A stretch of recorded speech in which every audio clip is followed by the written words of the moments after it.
This is the Friday Fast 5 coming to you from Mrs. Callis rather than Mr. Callis this week. So today I'm going to show you how to save your favorite YouTube videos in playlists on YouTube so you can access them easily later to show with your class. And then I'll show you how to view them on your Apple TVs so you can easily bring them up to show them. So first of all, you can see up here, I went to youtube.com, and then over here where you see my S's, you can see that I am logged in as Sherry Callis, so you want to make sure you're logged in so you can save your playlist. So I'm going to click off of that. That just shows you I'm logged in. So first of all, I'm just going to come up here and search, and I love all things animal. So I don't have a giraffe video yet, so I'm going to click on that all things animal giraffe. And here is a video that I like. It's a really good learning video. So I'm going to click on it to bring it up. And here is my video. So once I have it pulled up, all I have to do is come down here. Right under the video is this Add To button. So I click on the plus sign, and I have to scroll down a little bit. And you can see I've already created a bunch of playlists. But if you're just starting, you would come down here and say Create New Playlists. So I just click on it. I'm going to move my screen up so you can see. And then I'm just going to type in the name of my playlist. So you can kind of see I've labeled my playlist by the month because that's how it works for my classroom. But this time I'm going to just label it All Things Animal because I like lots of their videos on different animals. So you can name it by whatever topic you're studying, maybe your unit of study in science or in history or in literature. So you name it what you want and just click Create. Okay, and then it says Added to Playlist. It disappeared, but it said Added to Playlist All Things Video.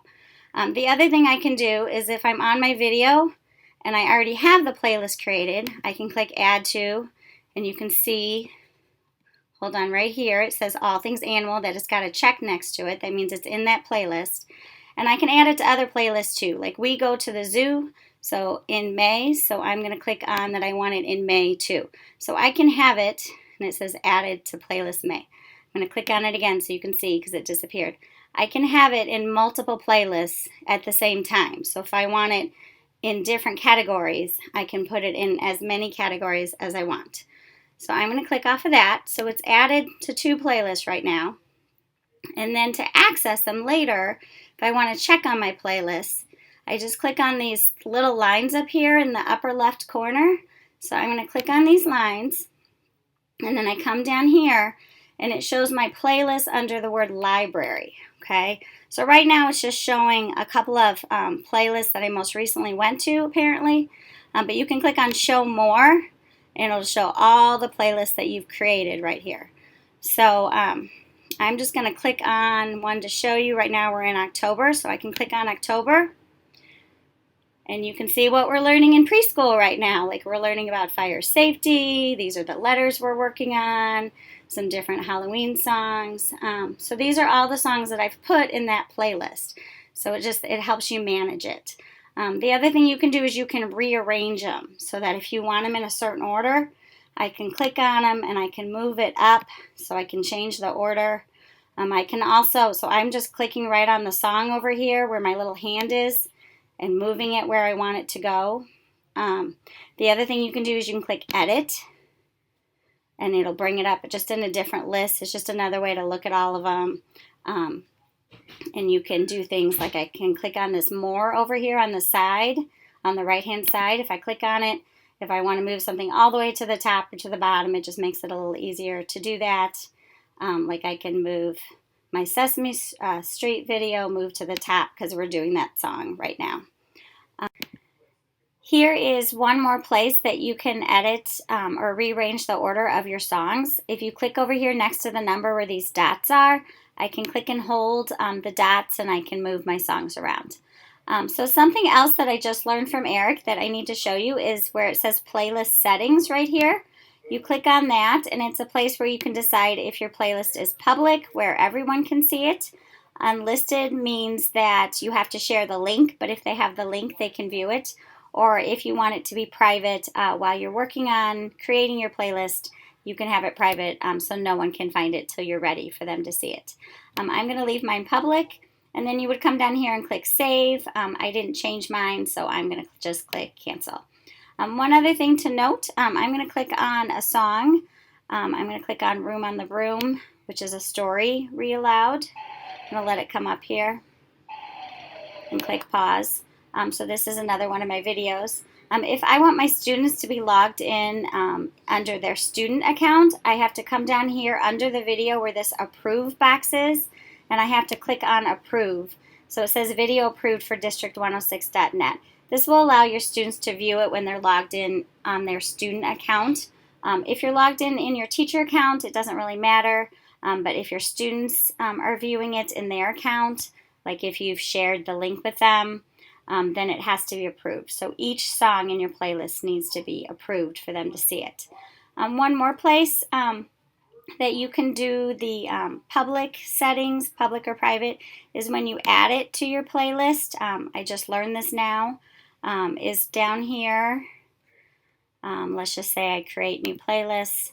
Down here right underneath my title, I can decide right away whether it's public, unlisted, or private. I didn't know that before. I just learned that. So one more tip that I can share with you about sharing your playlist is you can share an individual song or video that you have. Mine just happened to be lots of songs. Right now I'm on my story read aloud, and if I come up here and double click on the link, and if I were to copy it, I could send out just that video out to my students or to my parents. But I can also share, I'm going to click off of that first, I can also share the whole playlist. So if I click on October, so I'm in my whole October playlist, and I want my students or my parents to see all that we're working on in that theme, I can come up here to this link up here. And if you see in the link it says playlist, that means when I share this link, my students or my parents are going to see all the songs in my playlist all at once, just through this one link. So that's another way that you can share it if you want to share your playlist rather than just sharing one song. So now we are in my classroom looking at my TV, and you'll see that on my screen I have the YouTube app installed at the bottom. So I'm going to click on that. And I'm going to show you on the left hand side, I'm going to scroll down to where it says S and it says accounts. You can see that I'm logged in on the YouTube app on the same district account that I was on my laptop. So I'm going to go back over and scroll up to this file folder, and this is where all my playlists are located in the library. I can scroll down to get to my playlists, and sorry, it's jumping around. Here's my All Things Animal playlist I created. And I can go up, and here's my October playlist. So all I do is mouse over, and I can click on the video, and it will play for you. So here's my story read aloud starting up. So this way you can play your videos that you've saved on your playlist directly from your Apple TV. This is really helpful because it gives you easy access in the classroom to play it right from your Apple TV and not have to have your laptop right there to AirPlay it. It also helps when you have subs or other people in the room that are trying to show your videos. They don't need your laptop. They can just show the videos right from your Apple TV. So this is this week's Fast Friday 5. Thanks for hanging in with me on my first how-to video. I hope you learned a few tips, and have a great weekend.